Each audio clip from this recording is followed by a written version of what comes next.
In this tutorial, I'll show you how to adjust line spacing in Microsoft Outlook email messages.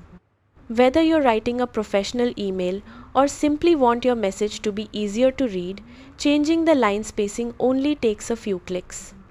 If you're using Classic Outlook, click New Email to open a new message.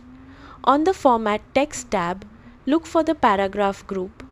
Click the line and paragraph spacing button, then choose the spacing you want, such as 1, 1.15, 1.5, or 2.